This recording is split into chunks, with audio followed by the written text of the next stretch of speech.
Cardassians. Pleased to call them allies, but as you know, they've just been through a terrible war with the Klingons. I'm afraid it's left them somewhat jittery. The Romulans. I don't have enough closet space. I've got to go to waste extraction. Ducat wanted the station back. He can have it. Star Trek DS9, Season 5, Episode 26 is over. Call to Arms. And it has been since 1997. But we're just getting started tonight on Live Long and Podcast as we continue our Deep Space Nine at 9-ish review series. This is the Season 5 finale. This is the kickoff, the official kickoff to the Dominion War. And Sisko and the crew are forced to abandon the station, leaving Kira, Odo, Rom, Quark, and Jake behind as their as all out war breaks out. But we're going to break this episode down, review it, and talk about it. I'm Dave Mader, joined with my brother Jeff Mader, as we continue our ongoing quest to watch and discuss each episode of this series. Jeff, what was your take on Call to Arms?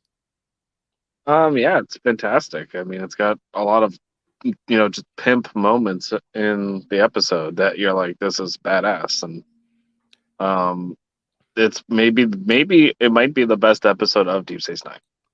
Like it really moves. It really goes. This episode for sure. There's a lot to go on in here. There's a lot of like the characters sort of overlapping here. Like it's incredible what they did in this 45 minutes, really, and how they kind of had time to like check in. There's a lot of like the war's breaking out. I got to kiss my wife goodbye, or it's something like that. Whether it's Rom and Lita, you got Garrick and Zial, you got Worf and Dax.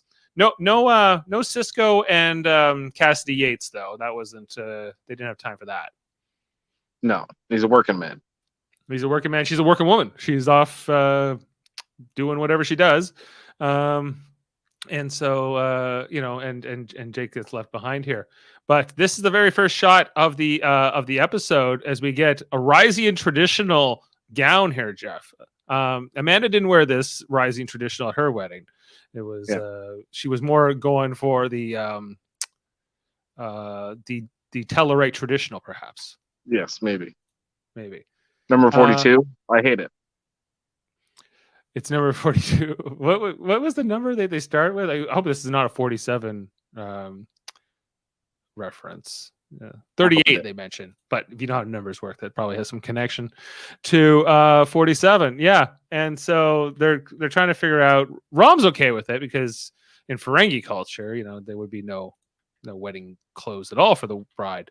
And Zial, I guess I don't know. She's consulting here. I don't know in what official capacity in the Taylor's business, but her and Garrick are working together.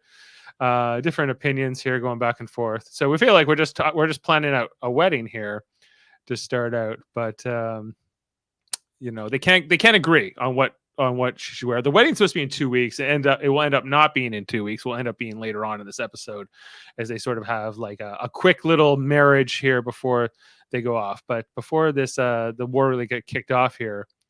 They were planning to take it slowly, and Garrick's just like, I've tried to show you everything there is. There's no more options. I can't do anything. Cial says, why don't you just let Garrick design the dress? He's the best ever. He'll get it done. Garrick's got a great line here. I find your blind adoration both flattering and disturbing. It's flattering and disturbing, really. That she would go for it, but ultimately, Lita won't wear any dress. She'll just kind of wear whatever she was wearing at the time, which is kind of funny with this whole conversation. Quark shows up just to say, "Hey, you've been on your 15-minute break for an hour talking about wedding dresses with Garrick. Can you come back and run the Dabo table?" And Rom's not for this marriage. Quark's kind of throwing shade at both of them. And she doesn't get right back to work because this is where she spots Sisko and O'Brien on the promenade walking along, and her and Rom need to go track him down. They're talking about how I think O'Brien mentions his family has left the station maybe here. Keiko and the kids will be a lot safer on Earth, so they're not here. right? Cisco mentions he wishes Jake would go to Earth. I'm assuming Cassidy Yates has gotten out of Dodge as well. Did they answer the question in this episode, Dave? Correct me if I'm wrong, but like, why is there not a fleet of Federation or Klingon ships at the station to protect it? It's a very good question. Budget is the true real world answer, I think. No, I think it's convenient plot. Well, it's convenient plot because I don't think that they could afford to have all these starships in the battle, right? As well, it seems. But did they explain it in the show? Like, do they say Yes. like why is there not a fleet of ships there? The reason is because they had to go. The fleet was needed to attack another target. Because they knew that this was going to kick off the war, and they wanted to take this opportunity to attack the Dominion shipyards, so that they wouldn't be even stronger heading in when the war breaks out. And it seemed like because of this, the real reason it seems like in what the episode tries to explain is because Cisco negotiates this peace with Bajor and the Dominion. Right. And he's all hoping that that's going to pay off. He's willing, basically. He never says it in the episode, but he's willing to have Bajor be safe and give up the station. You know, well, he's trying to get everything. He's trying to get it. You know, he ultimately doesn't want to give up the station at all. But yes, he knows that if Bajor is not in a position to fight the Dominion, even if they were in the Federation or not, they would be the first target, right? Because it's literally where the Dominion and the Alpha Quadrant meet, right? It's through the wormhole, right? We've got a couple questions here from Sam. We'll just bring it up here. Sam's, where's everyone else? Not sure. I know that Millards weren't able to make it tonight. I think they're busy these days chauffeuring their kids to their various jobs. Is there a Star Trek version of Playboy, like the magazine? I don't believe so. Like a Hollow Suite would probably be the closest version, or like Vulcan Love Slave number 9. Do the characters watch? Yeah, they do Hollow Suites. I don't. Yeah, they would have Hollow Suites, or they would have like I don't know whatever they can get on their pad, I guess. And then how do you read Star Trek dates? You don't. Well, star dates are kind of like nebulous at best, but basically, if they the second number is kind of telling you what season it is. It's not really a great thing. They're made up. It's really the right. It's made up. It's meant to make you think that it's in the future, which it is. And it's Jed said, Dax, yeah, she's still there. And I mean that pic we saw first. That's what you mean by the Playboy? Like, no, it was just a wedding dress from Ryza, which is promiscuous culture. Yeah, I guess Ryza might have some Playboy. I can see that. Yeah, well, I think that if you're asking if there's porn in the 24th century, I think that there is. But they don't explicitly bring it out because there's all kinds of things they don't talk about. Anyway, so here comes Lita and Rom. They want to talk to the Cisco. It would be a great honor to be married by the emissary. A great honor to be married by the emissary. Cisco agrees. I guess I'll have to start brushing up on my Bajoran. You got to brush up on the Bajoran, which he would. He's been here in the Bajoran system for 5 years, so going on 6. So I don't know. It's also the emissary. He talks to all the officials. Yeah, and he's got Bajorans always like loving him. So you think you wouldn't need to brush up so much, but maybe it's just a turn of phrase. Anyway, they're excited for it. He's agreeing to it, and it's a nice moment. They're very pleased. Now we get like, what is going on here? Why are they so worried? We know that the Dominion threat's becoming really since the end of season, 2 or 1? I think the end of season. I think it's the end of season 2. So here we are 3 years later, and finally this Dominion threat is happening, really, in any kind of substantive way, right? Because we see the wormhole, and here come more ships, and we find out that every week they're sending more and more ships to Cardassia. That even though like the Dominion isn't attacking first, it's clear that they're building up a massive military presence in the Alpha Quadrant, and this is where does this all end, right? kind of like putting all your soldiers on the border. Brian says, I hope they would just attack and get it over with. And Cisco's like, I think you're going to get your wish one way or the other. And he's looking straight into the fire. He's not afraid. Deep Space Nine. Here we go. I couldn't help but think, like, as I was watching the opening credits, Jeff, that some people in Star Trek did have a problem, or Star Trek fans did have a problem with this war breaking out, and this is really the official start of the war, and that Gene Roddenberry never fully saw that through or whatever. But I don't know, like there was some controversy around depicting a war in a Star Trek series, but considering what Star Trek stands for. But I don't know. I was excited for this then. I'm excited to rewatch it now.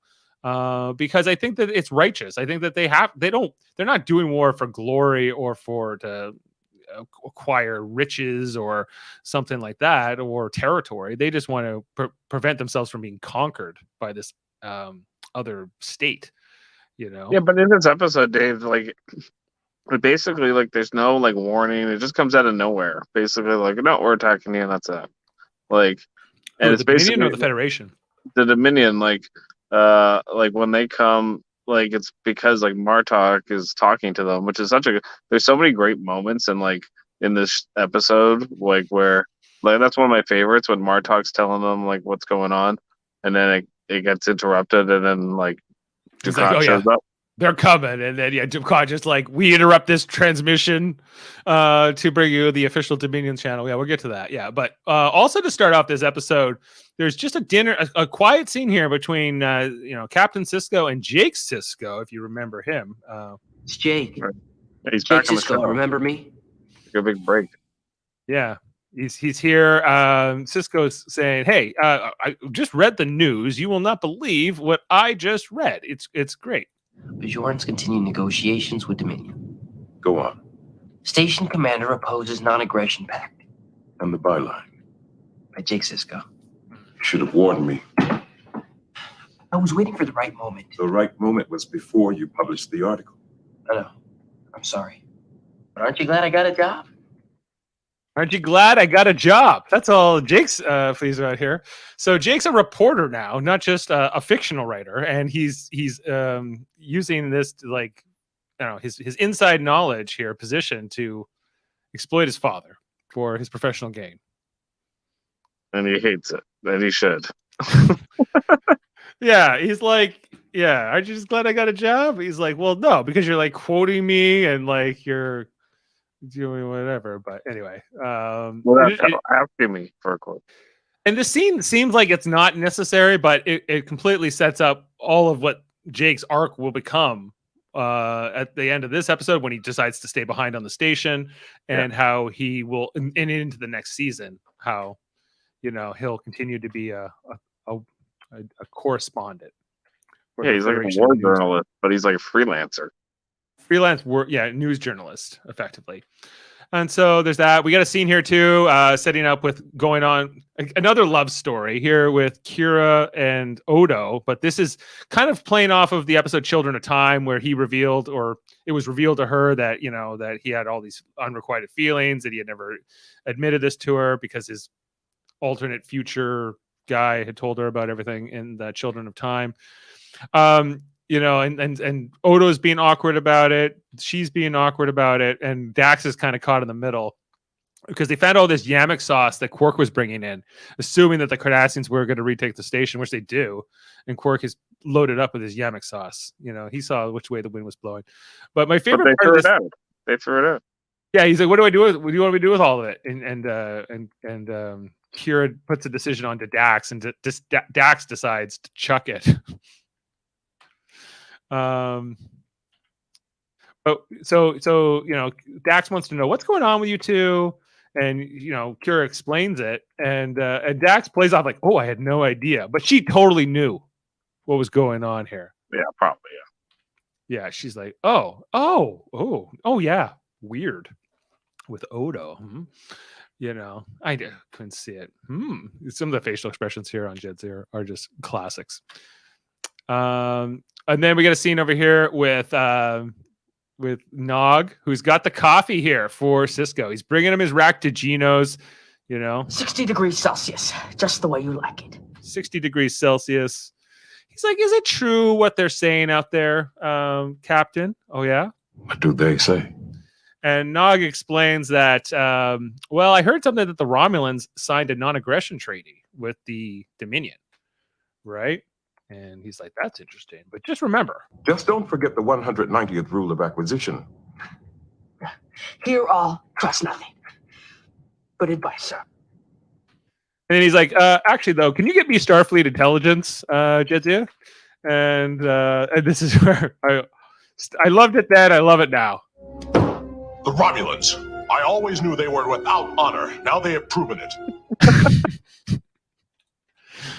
Right? Blatantly racist.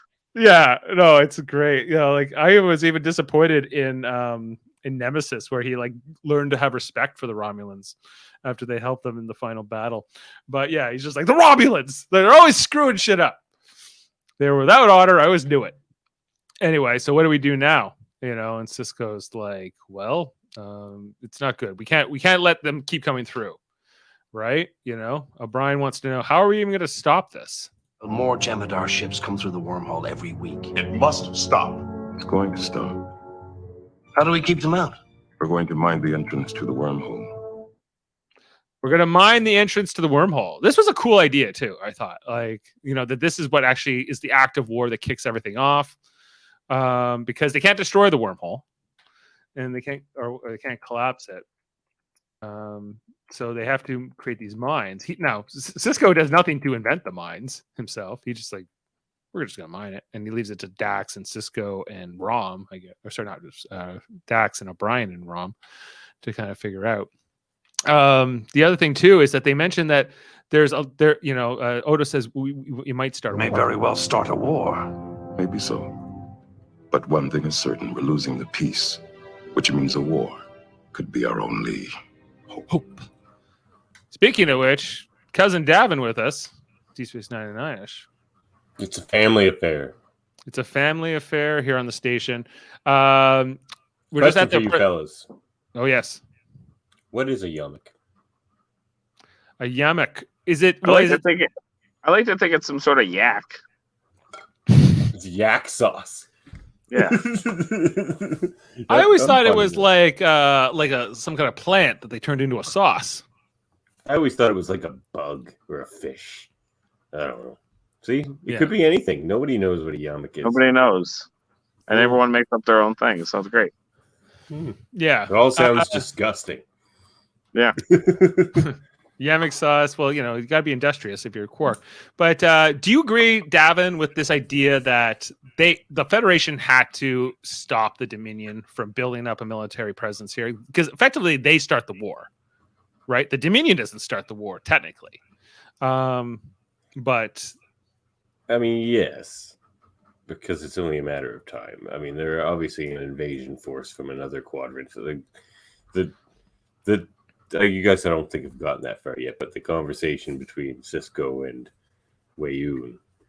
Oh, we're getting where they're both just floating each other's boat, and but they're both aware of what's going on here. Like that's not how you rebuild a society, if that's what they're saying they're doing, like helping the Cardassians rebuild their society. They're jittery. They're jittery. It's ship after ship after ship, you know. Yeah. And why? Why are you guys here? You're from the Gamma Quadrant. Why are you even here? And other than to be, you know, a malevolent force, what? It makes no sense. Did you know that there were children starving on Cardassia, Davan? We had to give them blankets. It was heartbreaking. God, I love Jeffrey Combs. He's so good in this. Him as the face of the Dominion is so interesting too, right? He's so good. Yeah. So he's and we're also finding out that Odo explains here that there's that the Federation and the Klingons are kind of out on a limb here, you know. Romulans, Miradon, the Tholians. Dominion is making impressive inroads in the Alpha Quadrant. Yeah, that they're coming in here and they're taking over, and that now the Romulans have signed a non-aggression pact. So it's either the Federation has to stand up to the Dominion, or or they're gonna get conquered eventually, or I guess the other option is join the Dominion like the Cardassians did. But I don't think they're too broken up about the Mirador.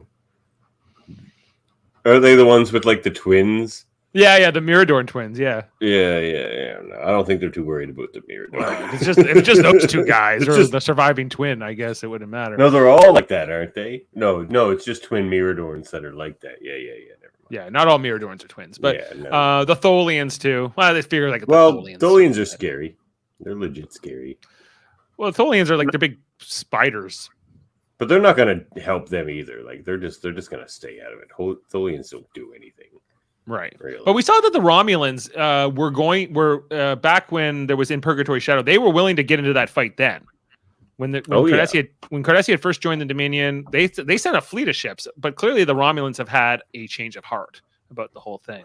Probably because they're like, well, if the Federation, the Klingons get beat the hell out of by the Dominion, maybe we'll wait and see how this goes before. Which is exactly what they do.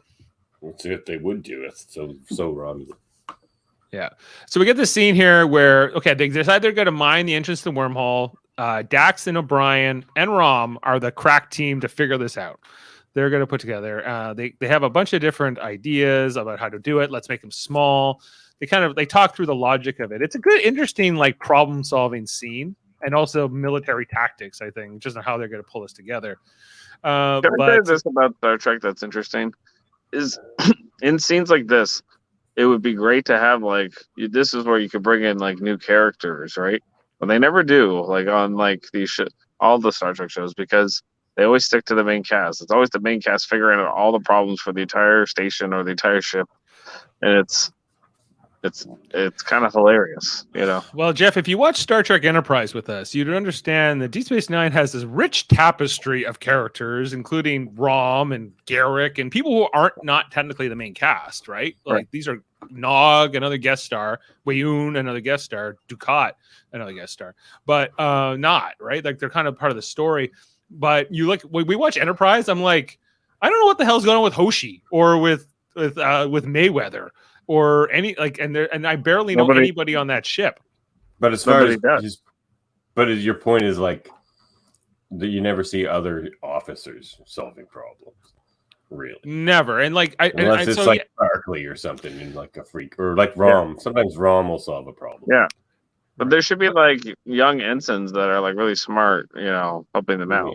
Really. Well, sure. You could throw them into a scene like this, but like they don't need it because like you have so many characters, so many different people you can give this scene to.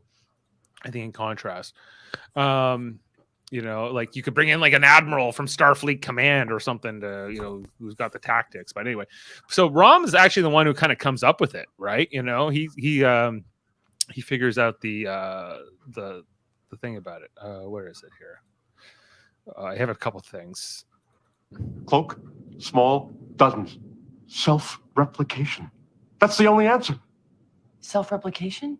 If the mines are going to be small, we'll need a lot of them. And we'll need a way to replace them quickly if the Jem'Hadar try to blast their way through. Ram, I think you're onto something. I know I am. We could equip each mine with a replicator unit. No matter how many the Jem'Hadar destroyed, there'd always be more. We program them to swarm detonate. 20 or 30 mines to each ship. The only problem is you'll have to wait until the entire minefield is deployed before you activate it. Otherwise, the proximity sensors could cause premature detonation. I better go talk to Cisco. I'll go drop some specs. I've got to go to waste extraction. He's got to go to waste extraction, but he just came up with this brilliant idea. Now, I kind of intercut that because there's throughout the scene, it's also about Rom kind of complaining about him getting married.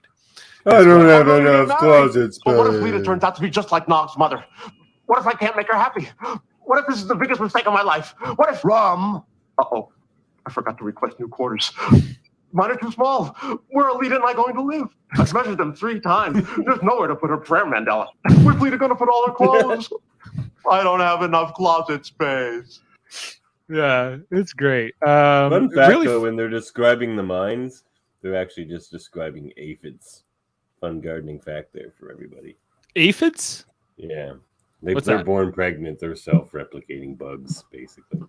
Oh, okay.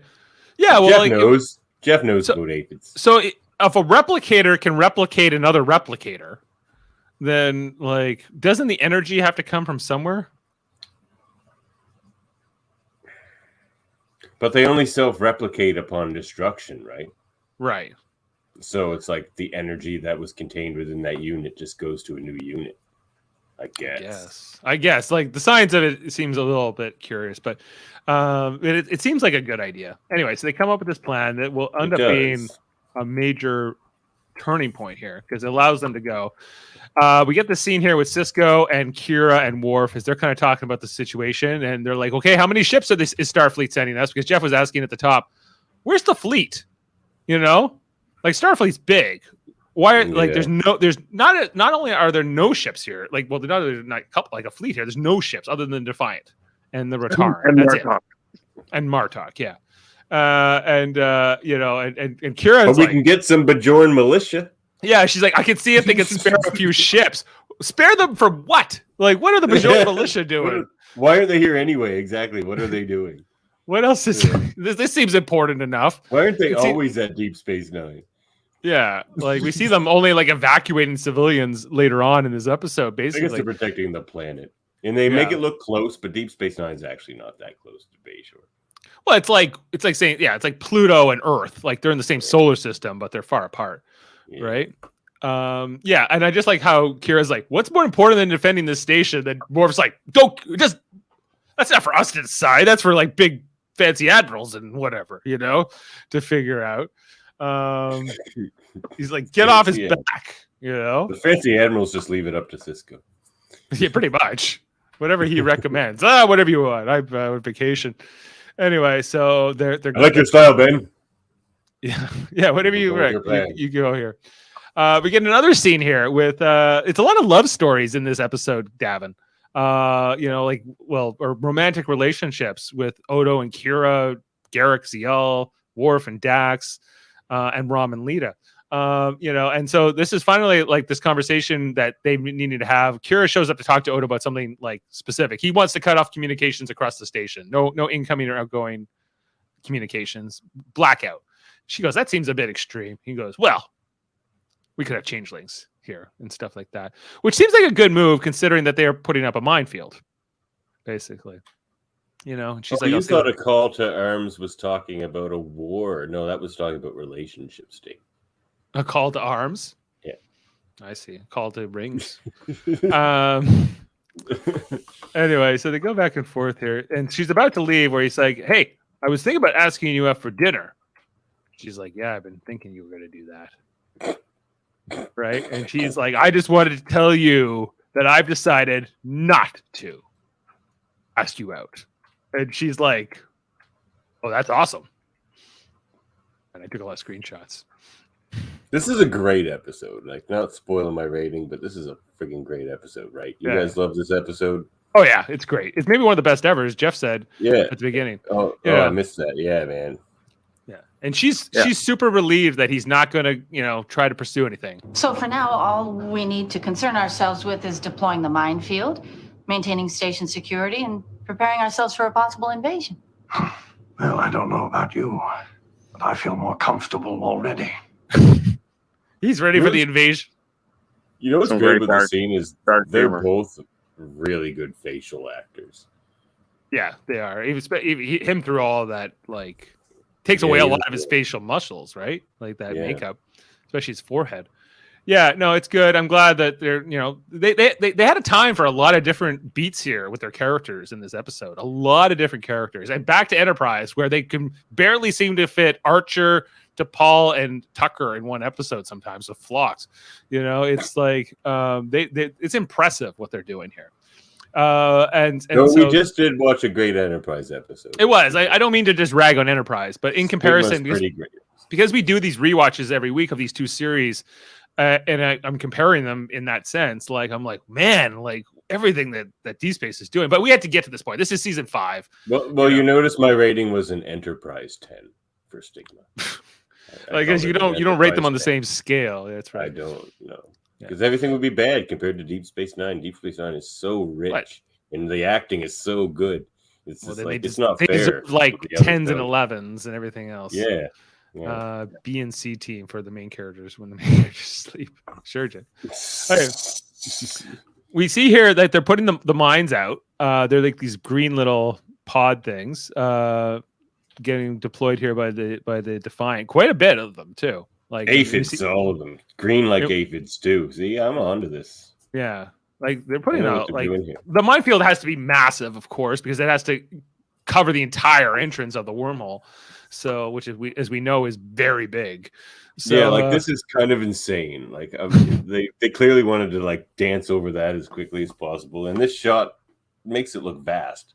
Yeah, but, like, and they're only mind-boggling. It's literally mind-boggling how friggin' big it would have to be, this minefield, and how powerful this thing would be. You know, like it's bigger than the station. The wormhole's way bigger than the station. Right.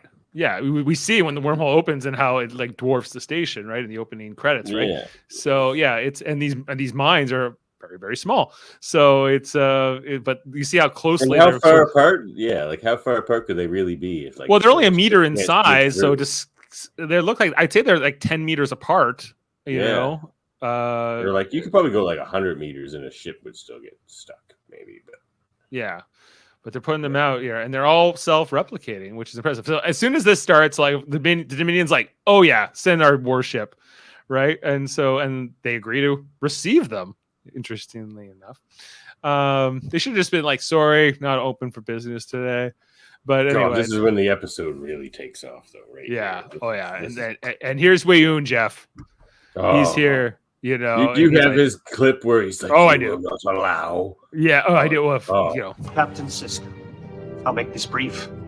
We know all about the minefield. I assumed you'd find out sooner or later.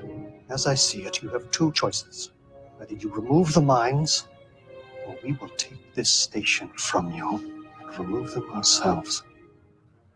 You know, pretty thing. And Sisko's like, "I will not allow." The mines stay. I will not allow any more Dominion reinforcements through the wormhole. You will not allow? You heard me. You heard me. Oh, I love that scene. That's one of the best scenes in the history of TV right there.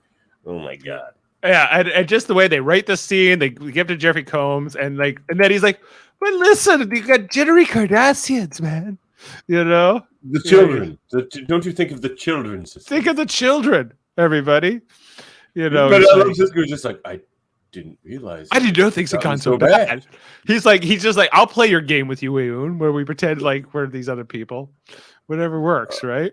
I love it later though too. He's just like, "No, we were just bullshitting each other for time the whole time, both." Yeah, and we both knew it, but we're just playing this game anyway. And that's what you get from the scene when you're watching it too. You're like, these two are so full of shit, and they both know each other are full of shit. Like, but it's amazing, and I love it. And they're gonna go through this. They're gonna go through all the motions just in case. Oh my God! Just to be political, like to be like good ambassadors. It's like, oh well, we're trying to work on a peace here. Right. It's so good. I like it's like a chess match. It goes on for and you like I remember the first time I watched it, not really understanding that part of it. You know, back in 1997, going like, oh, like maybe they are, maybe you know. I think Weyoun says we're reasonable men. Surely reasonable men can come to some sort of mutually acceptable compromise. You know, surely we can work this out, right? Which is, of course, what the Federation wants to hear. You know, and like that subscribes to their ideals, and maybe, but like they don't really make any attempts towards any negotiation or middle ground. No. Like, because Sisko easily could have said, it's like, okay, we'll take down the minefield and you won't bring any more ships through. Like, we even know you have shipyards here. There's no reason for you to ever bring any more ships through from the Gamma Quadrant. Certainly not a battleship of any sort. Right. And like, but they didn't do any of that. They're just skipping around. They're just bullshitting each other. Like, Starfleet and the Federation have been through enough wars to kind of understand what a military buildup is, and like, I know, and how they can't tolerate it to a certain point.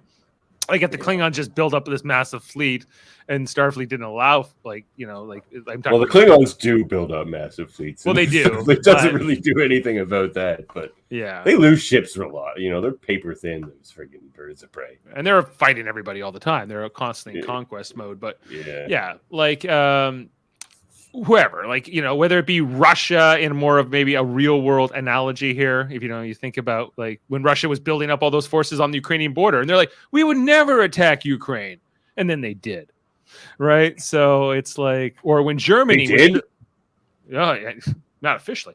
And when Germany was building up their forces before World War II, right? Like that's what they're kind of like saying here. Like Sisko's like, sometimes the only way to keep the peace is to start a war and to stop this, like, because if you allow them to eventually get a big enough stick that they're going to crush you, it's too late. Preemptive strike. I'd like to get your guys' thoughts on this, because this is one of the best. I don't know. This really was interesting to me. So Sisko says sometimes a war is preferable because we sure are losing the peace, right? Right. Yeah. But shouldn't, of all the organizations and planets and species alliances we see in Star Trek, shouldn't the Federation be the one who always wins the peace? Like, aren't they the one that's designed to win peace? So it's like it's shocking, and like it's great writing in this series that Starfleet can't win a peace. That just seems odd. Like, Starfleet actually has to choose war because they're actually losing at what they're supposed to be good at. Right. I just found that interesting. Like the Dominion are making political inroads, with the Miradorn and like Tholians and all that stuff. So like it's interesting. Like, and the Romulans. You never see that in Star Trek where somebody just comes in and does Starfleet better than Starfleet. They haven't seen that, I don't think, before or since. And the Vorta are kind of this unique group, right? Because compared to the other two major groups of the Dominion, that being the Founders and the Jem'Hadar, they have an outward loathing towards anybody who's not a Dominion member, right? But the Vorta are different, right? They are good administrators and diplomats. They're shady as hell, but they're effective in sort of playing the politics. And you could meet one. Like, if you catch Weyoun on a good day, you don't even get any of the sinister stuff, and he's just kind of happy and fun. Like, you could catch a Vorta on a good day if you didn't know about the Dominion and be like, oh, these guys aren't bad to deal with. You could see how they could have I really like Deep Space Nine, and I like you. I really like Deep Space Nine, and I like you. Okay, that had some sinister in it. He wasn't doing that. Was. He definitely plays like a Batman villain. Like he's that level. Yeah, he's almost like the Riddler level. Weyoun's such a good character, and so well written, and they were having so much fun with this guy. Anyway, then Sisko comes to this, not in the conference room. They're meeting in Sisko's office here, which was interesting. Which he's like, they're going to attack. They're coming. He's like, it was all bullshit. We all knew it. We both knew it was. Everyone get ready, right? He's flying around the office here. He's like, Martok, figure it out. Worf, go get this done. Right? He's talking to Dax on the comm. He's like, Dax, finish that minefield sooner. She's like, we can't go any faster. He's like, you don't got time. That's the most Star Trek interaction in the history of Star Trek. Yeah. We need this done. Well, we don't have enough time. We'll get it done. We'll do the best we can. See ya. That's the most Star Trek shit I've ever heard. This episode is so good. Yeah. They were firing on all cylinders. Right. And he's like, Martok, you're our only, it's you have to go scout. He's like, go scout to see if the Dominion's coming. He's like, but if you see them, come back here. We're going to all fight here. He's like, it doesn't matter where the fight is. I'll fight them here, fight them there. Who gives a shit? Let's go. Right.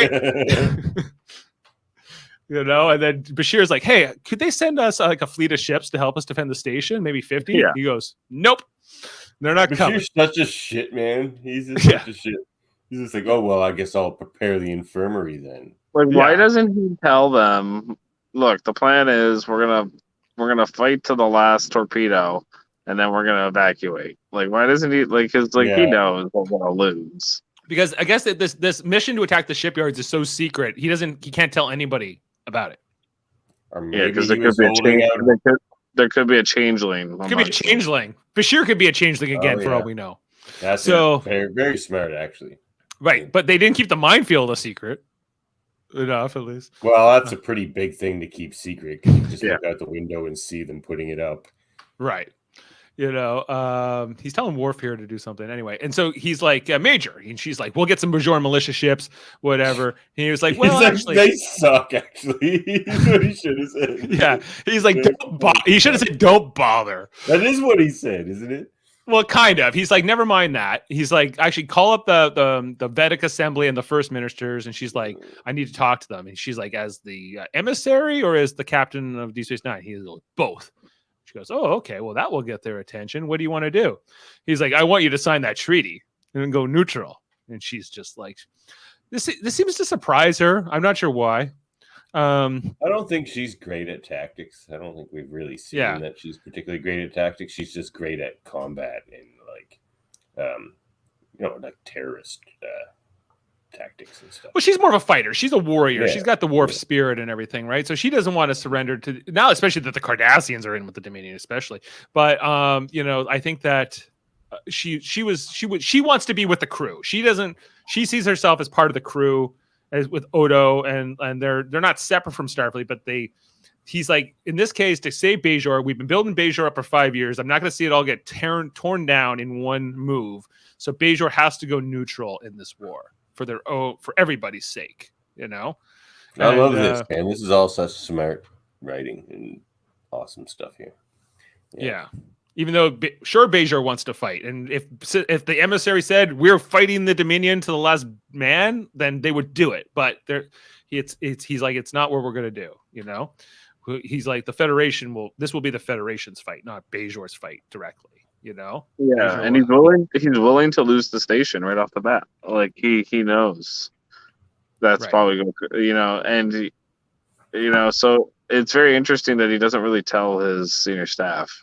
Or like really anybody that's kind of until it becomes obvious, right? Yeah, that they're going to have to abandon the station here. Well, we already know that. Like Weyoun said, we'll take the station by force unless you take down the minefield. And Sisko's like, I'm not taking down the minefield. So we know a battle's coming. It's a Sisko decision too, right? Because Starfleet would have gladly just pulled Bajor into the fighting. I think so. Yeah. They would have just had Bajor join the Federation, and then they're just a member like anybody else.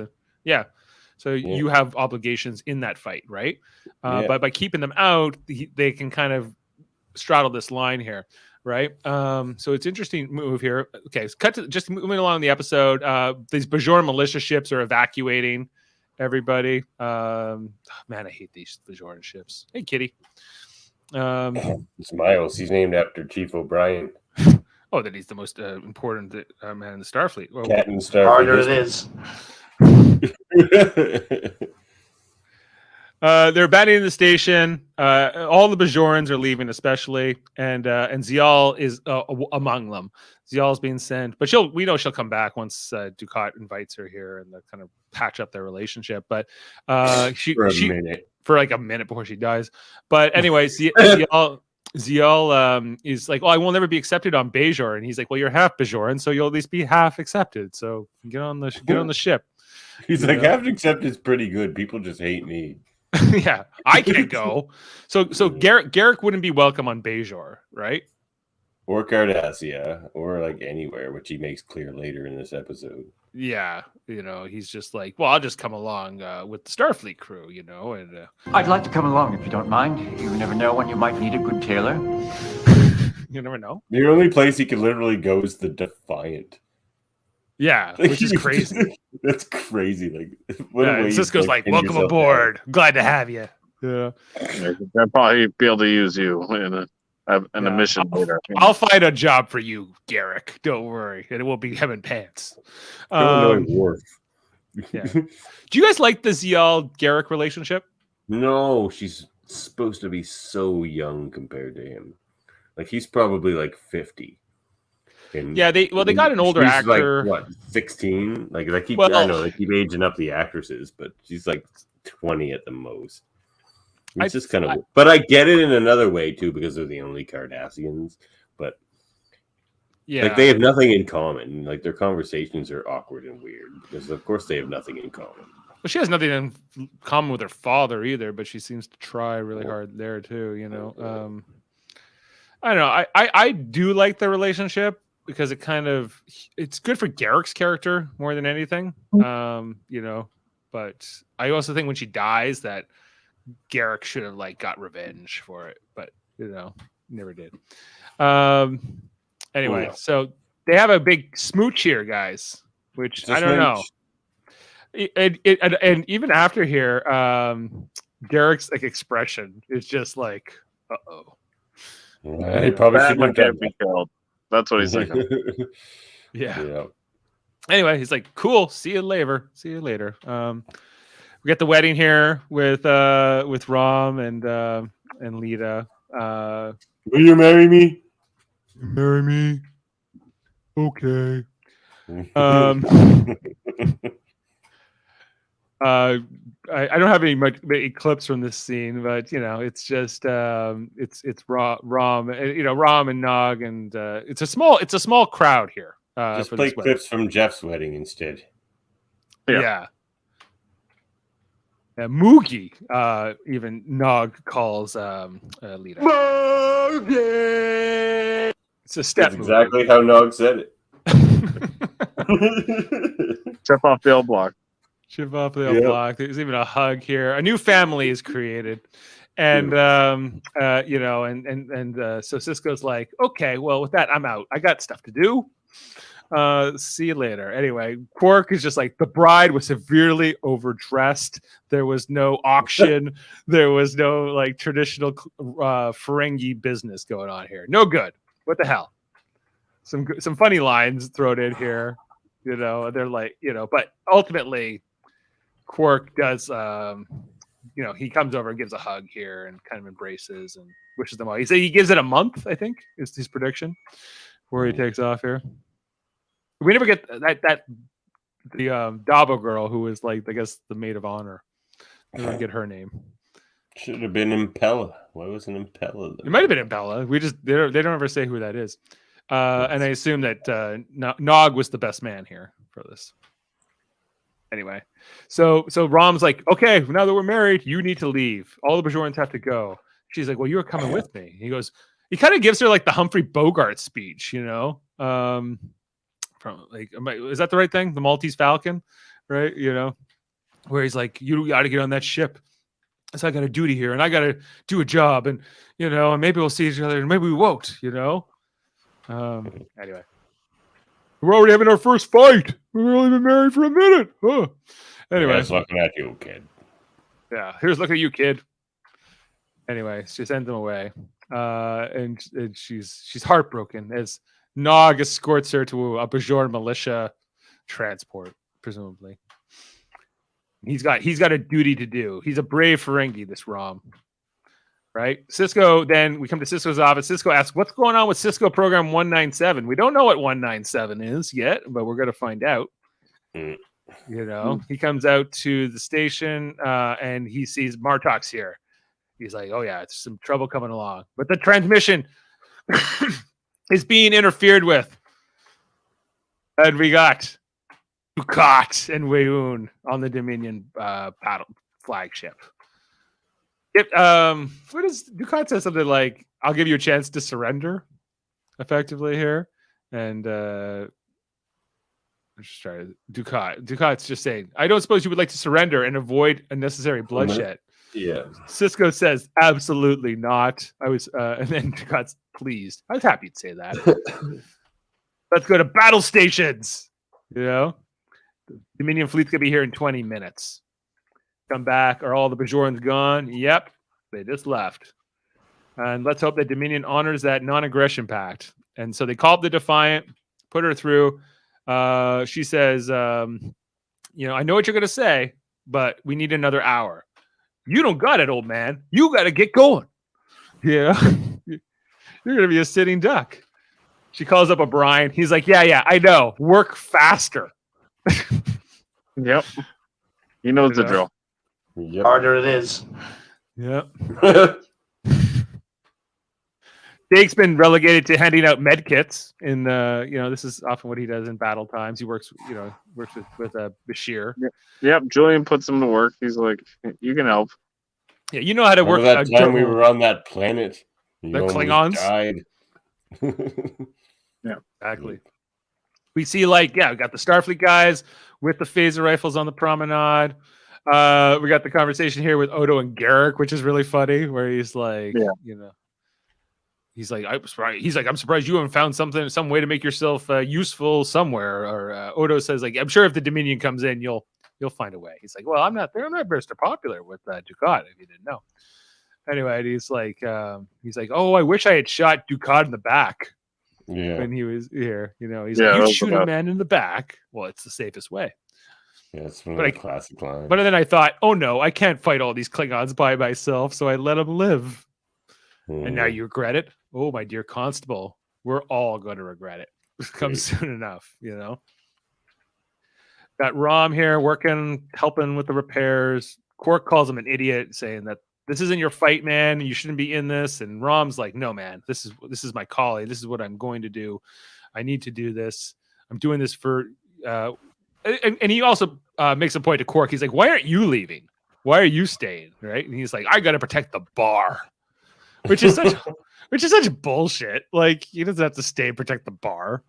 But, you know, Quark's not running away either, even though Quark's not going to necessarily fight either, you know. Quark's just switches sides. He's just buying yamak sauce. Yeah, he's like, I'll sell yamak sauce or root beer to whoever wants to buy it. Doesn't matter. War is good for business. Peace is good for business. But it's a kind of a sweet moment here as Quark gives him a kiss to his idiot brother on the way out. Back in ops, here's Martok, and he's like, Martok, I need you to defend the Defiant. He's like, no problem. I got the Defiant. You know, I'll see. They will not get through. You can bet on it. He gets Worf to activate the weapons array here. And, you know, we've seen this before, but it's always fun as we see all, like, Deep Space Nine. Deep Space Nine can take on a fleet of ships by itself, you know? Kira shows up. Hey, on behalf of the Bajoran government, I'm pissed that you're not giving us control of the station back, you know? He's like, yeah, duly noted. And she's like, well, now that's over, I'm here to fight. I'm here to fight alongside you. He's like, cool, Kira. And here comes the fleet. Dominion and Cardassian warships, right? Coming at them, looming over the station here. You know, Damar, Damar's not had much to do yet, but, you know, like, he's been in a couple episodes. You know, he's just Dukat's sidekick, but he will become a very important character as we go on here. Yeah. Casey Biggs. And they kind of talk about, like, first we're going to take the station, and then we're going to take Bajor. And Weyoun's like, hey, we signed a treaty with Bajor. And Dukat's like, well, I didn't. You will honor the Dominion's treaty, Dukat. And he says, where is he? Where the Dominion leads, I will follow. Yeah, they got him.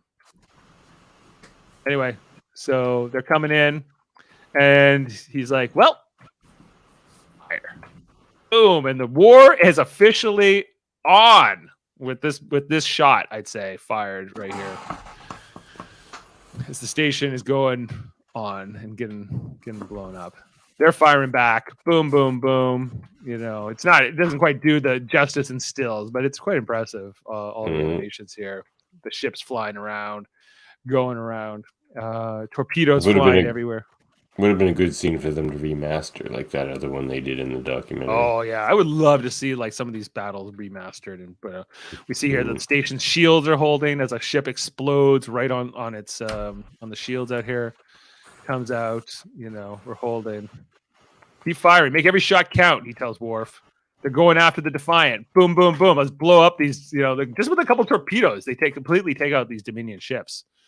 Quantum torpedoes. Quantum torpedoes. The shields are holding, and Weyoun's shocked that Federation shields in there were good against Dominion weapons, but it's happening. We got to fight here. Never underestimate Cisco. Never underestimate Federation engineering, I think is what else. Technical skill. Technical skill is what Dukat says. Meaning O'Brien. Never underestimate Chief O'Brien. Yeah. We didn't see Cisco in that meeting designing the mines, you know, even though Cisco is an engineer. But, you know, he's got better things to do. Anyway, some of these shots, like these overhead shots, I always think are impressive, as we see here. The Defiant going at work. Get those mines in place. She's like, we're going to be attacked by any minute by Dominion ships, so I got to take evasive maneuvers. He's like, you can't. You're going to blow up the entire mines.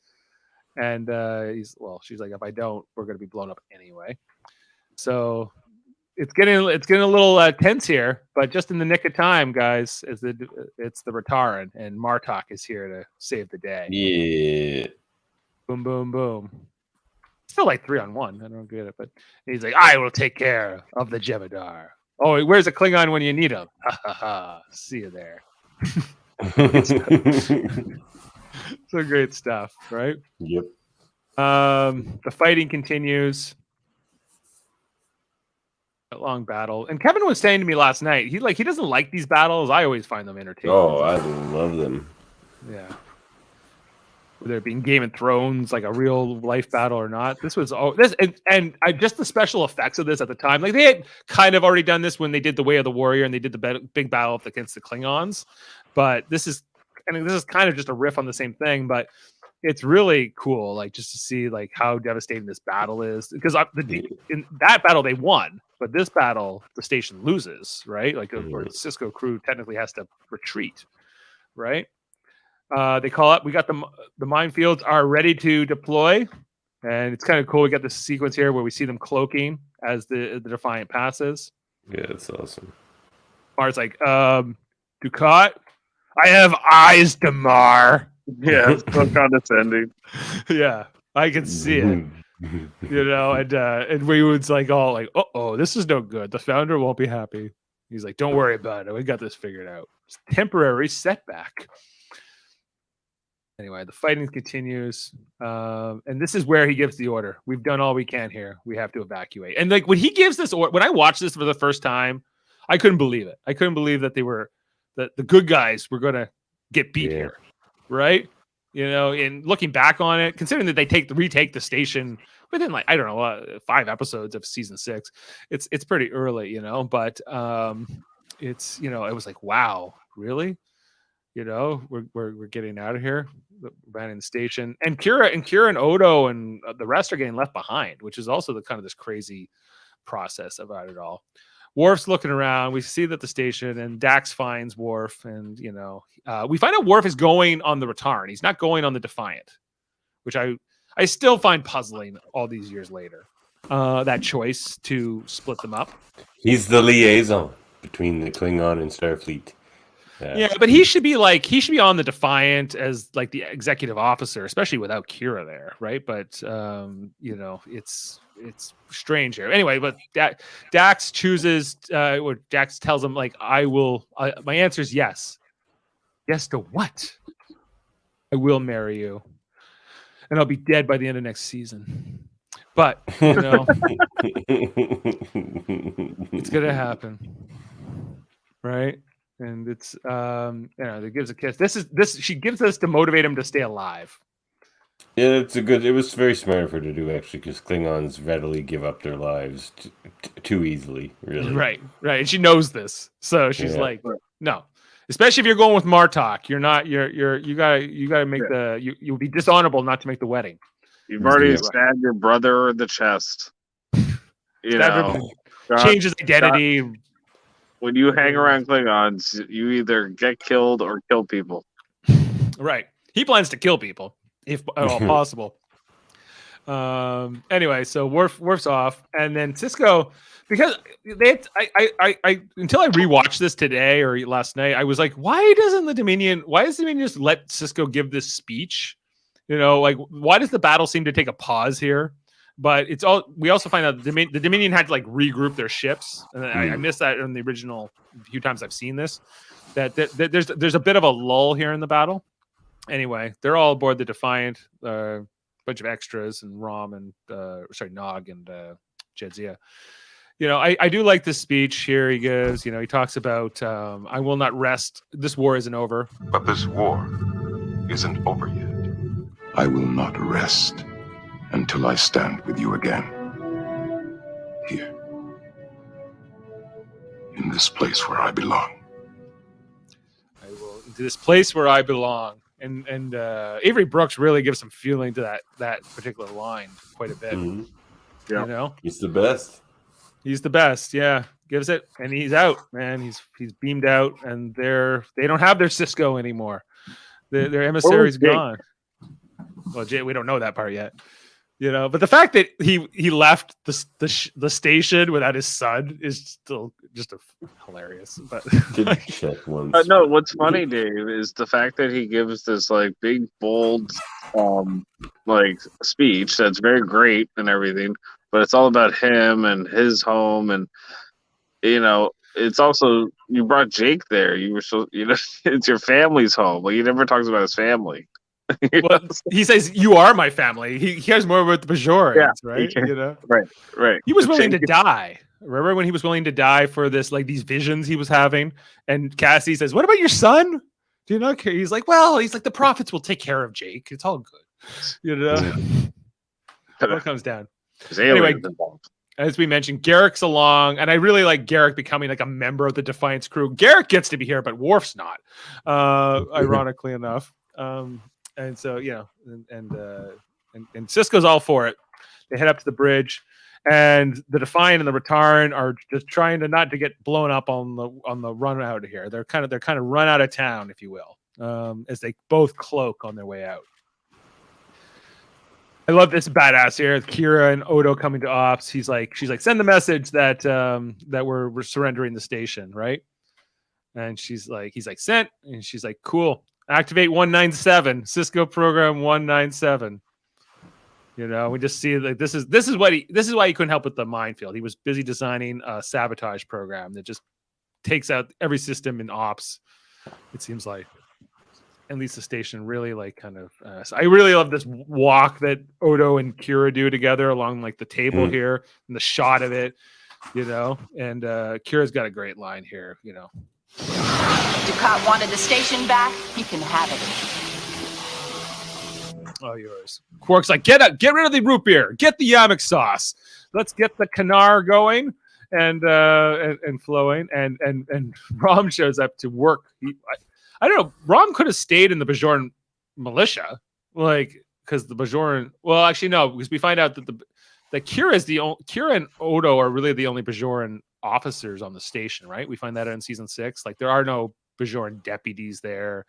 There's no like they're the only two Bajorans or Bajoran militia present, at least, right? But Rom here has left the Bajor militia. Now he's here to work as the assistant manager for hospitality for Quark. And Rom goes, actually, I'm a spy. Quark says the Federation is more desperate than I thought. You know, he's like, get to work then. You know? Yes, brother. Yes, brother. And then we got Jake Sisko. Hey, watch it. Oh no, this one. It's Jake. Jake Sisko, remember me? Yeah. He's here. He's here to write about the war. He's not going with his dad on the Defiant. He's like, well, you know, it's not a good idea that you're here. He's like, well, the Bajorans, the logic that Jake uses here about how they're not going to mess with Jake because he's the son of the emissary. That's like, so in that sense, like Sisko could have hung back and they wouldn't have messed with him either, but they definitely would have thrown Sisko in a cell if he had been present on the station when they took it, right? Oh yeah. Anyway, he's like, he's an enemy combatant. Yeah, at the very least he should go to Bajor.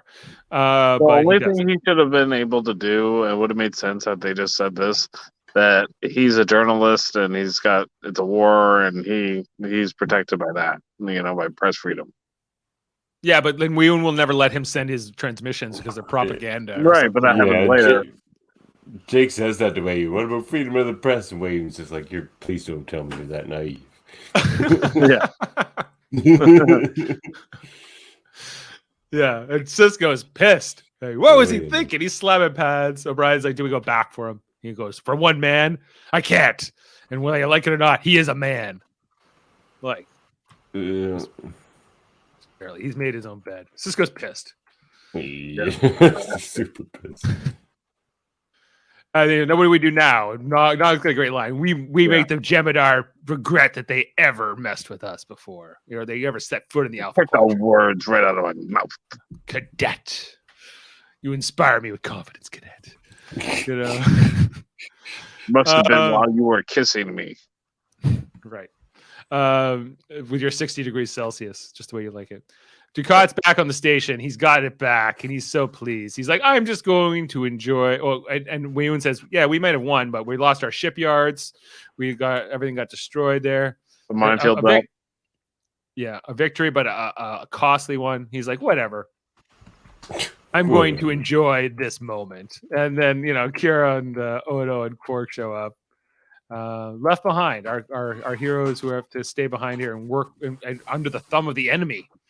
On behalf of the Bajor militia and the Promenade Merchants Association, which is a great line there by Quark. Welcome to Deep Space Nine. Don't you mean Karak Nor? We got this. And Weyoun's so happy to see Odo. Well, Founder is with us. Whatever you say. You say you're the chief of security, Odo? I believe you. Whatever you say. It's all good. Like, Odo could have easily just used his power to completely stop this, and nobody talked about this until another Founder shows up and overrules Odo.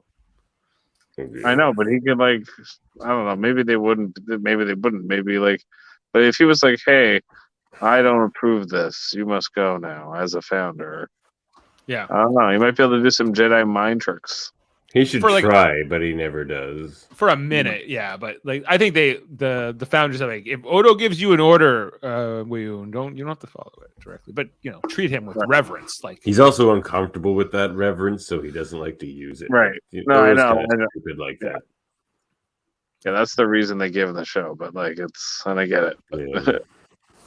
Ducat's back though. Ducat's back, and he's here to, he's with the Major and Odo. We're all and Quark. We're all together again, like 5 years ago, or in the time before. And remember that wore gray? Remember? Yeah, remember when you were horribly imprisoned? Yeah, remember all that? The good old days. And the smile here from what's this guy's name? Damar. He's just like, he's like, oh, I'm gonna have fun here. Anyway, so they go into ops. They see how much destruction there's been, but Ducat's so happy. He's like, we can rebuild it all. Who cares? It's all good. They go into the station or the office here, and Weyoun says, oh, I'm sure they took everything of value. He goes, oh, maybe not everything. Weyoun doesn't get it. The baseball has been left behind here. Ducat gets it. Ducat doesn't know anything about baseball either. Sounds like baseball. Sounds like baseball. I need that. What do I have? We are brothers! No, I thought that was on the hot. We are brothers. Anyway, looking at the baseball, and Cisco, it was a message saying he'll be back. Da, da, da. And then we get the shot. Dave, this shot is probably the coolest moment in Star Trek ever. Oh, it is when the two ship, like, we just see the two little ships here, and then all of a sudden, the war is on. We see this massive fleet of Federation and Klingon ships. Better than anything they ever did in any movie. Oh yeah, way better. And we see like there's more than one Defiant ship there too. Like there's at least 3 other Defiant class ships present. We see like all types of ships. It reminds me of like the same feeling that like Braveheart gives you, like when they're rounding up people and they're about to go like do like the Battle of Falkirk or whatever. It's like a big battle. Yeah. But, like the armies come, the fleet in this case, right? You get these shots here of we see all these different classes of ships. Dude, very cool. It's so awesome, and we all see like different plans. Yeah, like a bunch of Galaxy Excelsiors. We got Steamrunner class here. We got everything going on. Miranda class. Nebula. Yeah, Miranda. Yeah. And Birds of Prey, Katinga class, Vorcha battle cruisers. They're like, get ready, season 6, and you're just like, what? Like, because the even idea of like portraying a war on screen, like one I talked about early on before you joined, Davan, was just like doing a war in Star Trek, a bit controversial even to this day, right? Because the Federation would talk their way through a problem, right? but and then not when they're being out, not when they're losing the peace. But it was also just from a production standpoint that they needed to go on this scale. It was like really ambitious, Okay, guys, I know we're over an hour already on this podcast. I'm going to try to wrap this up as quickly as I can. Jeff, if you don't have the fun facts, I'll go details discovered by Dave. Okay, production. This episode is the last of the series to be co-written by departing Robert Hewitt Wolf. Although he would write the 7th season episode Field of Fire as a freelancer. I think he went to go work on Andromeda with Kevin Sorbo was where he had to go. Or maybe it was a Final Conflict. That was a mistake. That was a mistake. But he got offered a job to go run his own show, They said the final bit of the scene was with each of them holding up a sign saying sad. They were all sad that he was leaving. And so there was definitely that emotion was playing into the actors as well on the set. The massive final shot for this episode proved to be exceptionally popular among viewers, like the one we just showed of all the ships, who felt it really set the stage for the upcoming season. The producers, however, reacted differently. According to Irvin Stephen Bear, what we written for that scene was lots of ships, 2 little ships coming to join them. But what the effect people shot was lots of ships, 2 little ships coming in, turning around, joining them, and then turning to come back together. It went much further than we wanted. It told the audience that we were attacking now. Like, okay, we're marshaling our forces, and here we are to join up, which was never the idea. That changed the entire opening for season 6. We had already written the opening of the first show, and Renee said, guys, this doesn't work because the effect the people have made on the audience think of something a lot bigger has happened. We have to address that anyway. We changed the opening to season 6 to have all the little ships we saw in Call to Arms battered and beaten and leaking plasma. Because when we come in season 6, like, it's not going well, I guess but I wanted to see sort of like this, and we do get to see it throughout season 6. Like, even though the Dominion's winning the war early, like the Federation does push back, and there's kind of a give and take here. It's not just the Dominion like running over them. The mass scene was also was one of the last where physical studio models were used in the scenes. This was one of the final times before a complete transition to CGI was made. So, and we get Defiant class, Bird of Prey, Galaxy class, Saber class, Steamrunner class, Akira class, Excelsior class, Miranda class. All the models. They brought everything they had. They brought it out. The fleet scene at the very end of this episode was the very first indication that the Defiant class had entered production, as 2 other Defiant class vessels were seen among the fleet. However, we're not sure if one of them that Valiant. One might have been the Valiant, for all we know. Yep. Right. In an apparent production error, both of the Galaxy class ships seen at the end of the episode have the registry number NCC 1701D. Oh, that seems to be a mistake. There can't be 2 NC10Ds. So the ship was destroyed by this point. In effect, the goof. Reception. This is one of Ira Stephen Bear's all-time favorite episodes. He sums this episode as simply being about goodbyes, but he wanted to make sure the audience understood that they would be ready for what was to come in season 6. Like all the goodbyes here. This episode was also a personal favorite of Ronald D. Moore, who ranks it as his favorite season finale of any Star Trek show, including the best of both worlds. Jeffrey Combs enjoyed filming the scene between Weyoun and Sisko, commenting that the characters both know, like good diplomats, that what they're saying sounds good, but it's incomplete and utter nonsense. And the exact opposite is true. It takes a lot of bravura to look at someone and appear absolutely genuine in your conviction that you mean them no harm, and yet you're just waiting to slip a knife into their ribs when they're not looking. It's honorable yet dishonorable at the same time. And this episode features the second battle of Deep Space Nine and the start of the Dominion War. Okay, there's so many different things here. Oh yeah. You have Rule of Acquisition 190. Hear all, trust nothing. The final moments of this episode are novelized in book 2 of Star Trek: The Dominion War. This episode marks the first appearance of the Defiant class ships other than the Defiant. That's good for now, guys. I think that's enough. Unless there's anything burning your. Let's get into our ratings and talk about this. No ratings. Okay. Sorry, guys. I'm not prepared. Ratings work. Prepared. What's that from? Lion King. Oh yeah. All right. I have a baby, so I listen to a lot of kids' music. Yeah, that's how it goes. Okay, guys, so let's bring this up. I know I'm a little small here, a little closer. We're at the end of season 5. It only took us 9 months, but we took 3 months off in there, so it would have taken us 6 months. Okay, so I'm giving Jeff. What do you want to give this episode? 10. 10. And Davan? 10. It's perfection 10. On screen, man. Yeah. You can't poke a hole in that episode.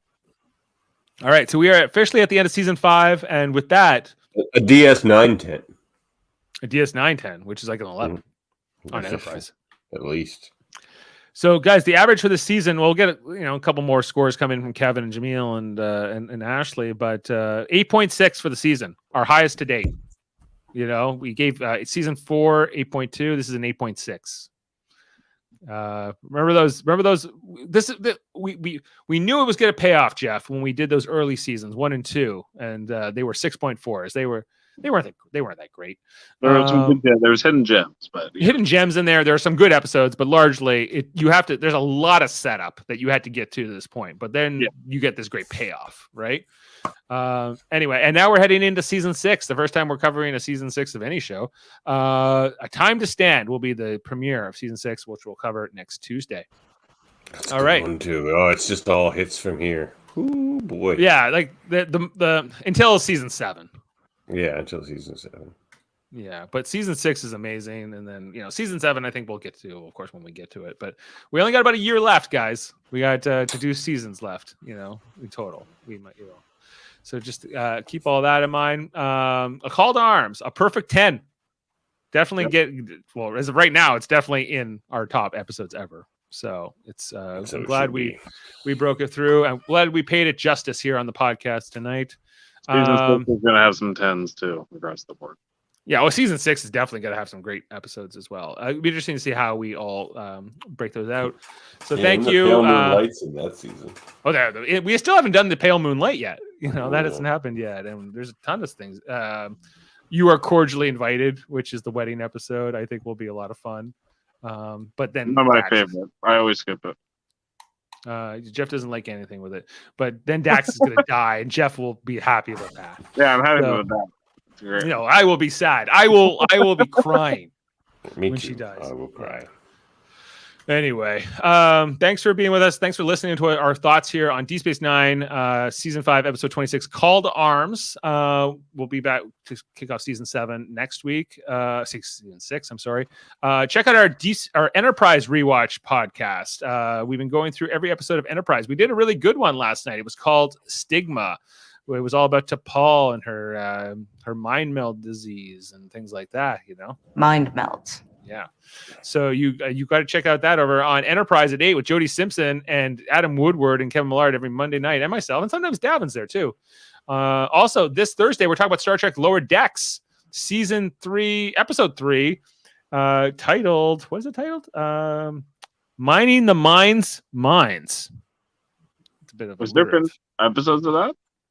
We're up to episode 3 is coming up on Thursday. I had no idea it was back. Yeah. It's back. You're good. Yeah, it's good. So we'll be covering. I'll be down with Davan and Murphy this Thursday to talk about that. Star Trek Radio Theater, guys, coming back on looks like September 17th. We're going to be recording a very special episode of Star Trek Radio Theater. Let's say goodbye, or let's say brother.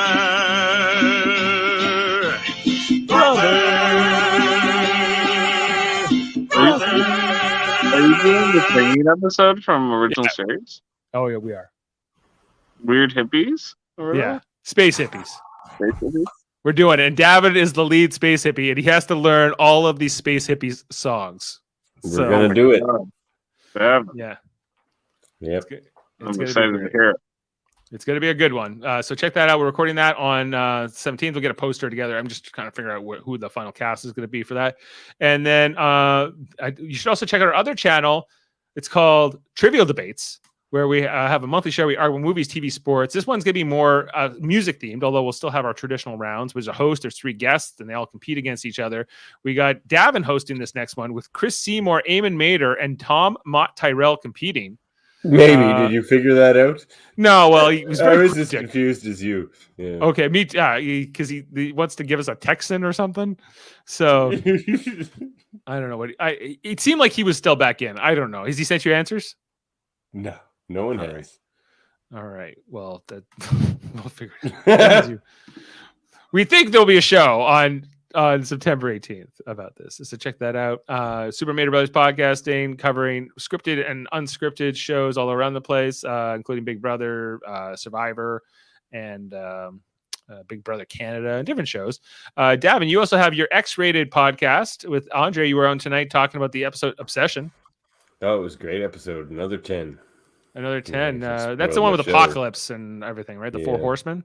Oh, Apocalypse has all his best lines in that one. It's like, I am the rocks on the eternal shore. Yeah. Smash upon me and be broken. Yeah. Apocalypse is pretty menacing. Yeah. And Locutors of Trek, the Star Trek theme channel you do with Dave. We're debate 9, and you're gonna be there. Am I on that tomorrow? Yeah, we're doing that tomorrow. We're debate 9. Then I will be on tomorrow night. Some debates about Star Trek. It'll be great. Do I know what I'm doing, or you'll just tell me what I'm debating when I get there?